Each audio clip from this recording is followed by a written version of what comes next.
Hello, my fellow Americans. 'Tis I, the Rumpled One. It's early Super Bowl Sunday, February 3rd, the year 2013.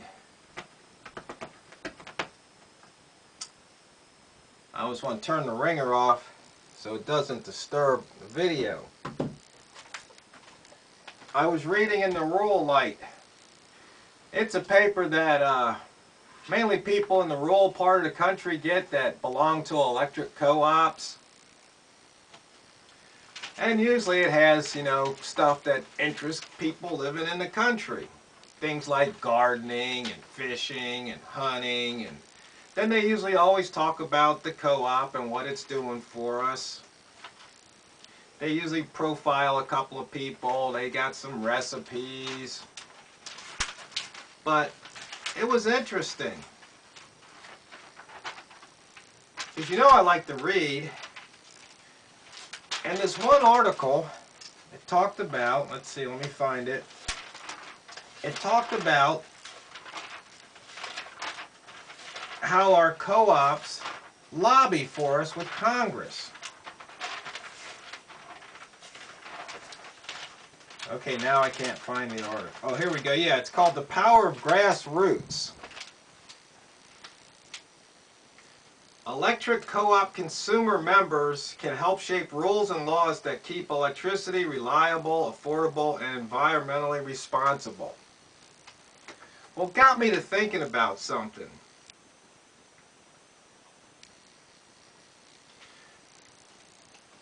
Lobbying and, PACs and super PACs.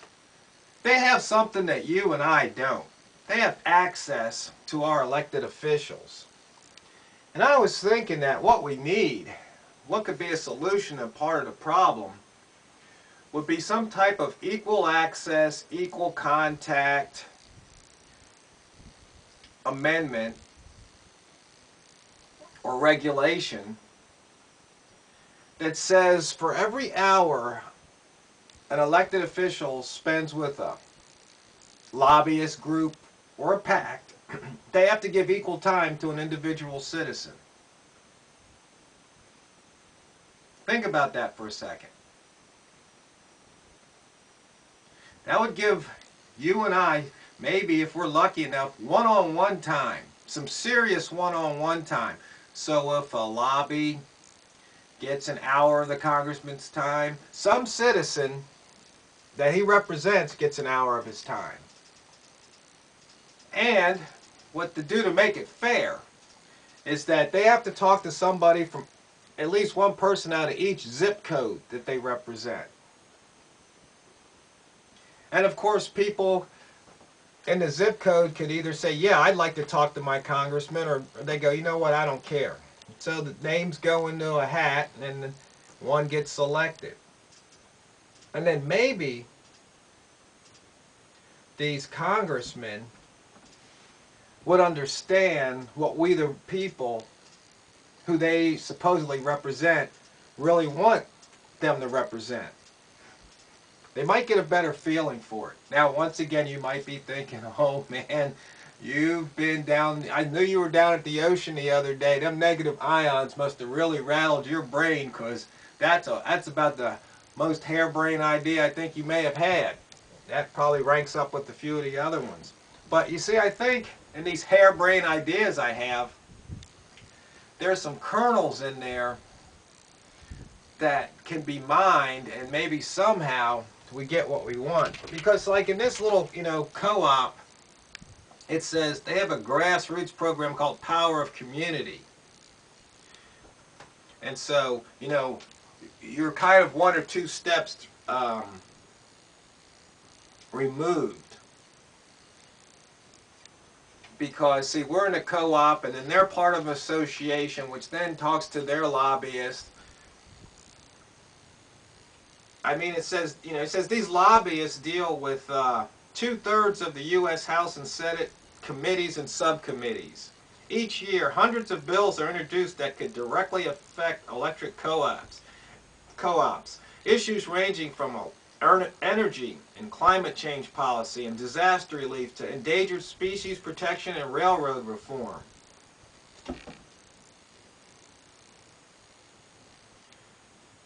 So, that's my idea. Let me know what you think about that idea. Because somehow,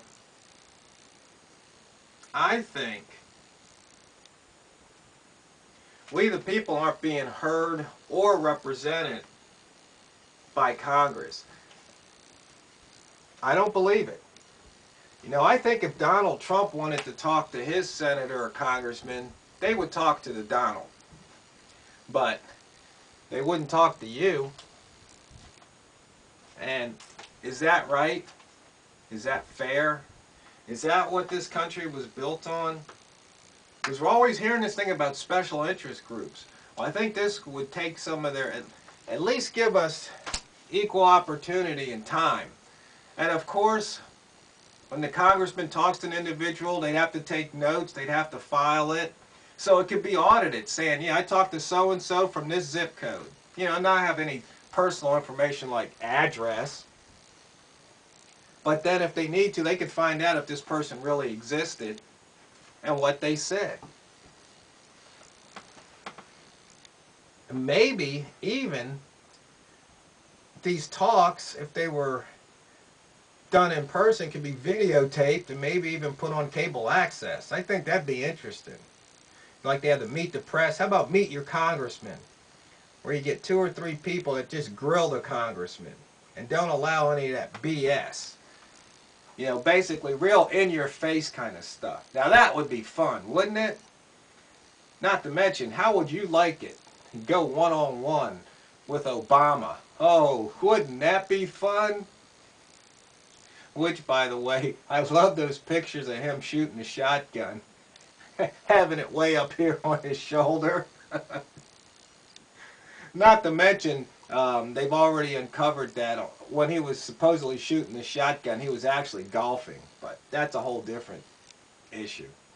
So anyway, once again, I guess I should thank the Rural Light for posting that article, or publishing that article, and giving me that idea. Like I said, once again, let me know what you think about we the people having equal access, equal time with our representatives. And as usual, wake up, America. Smell the tyranny.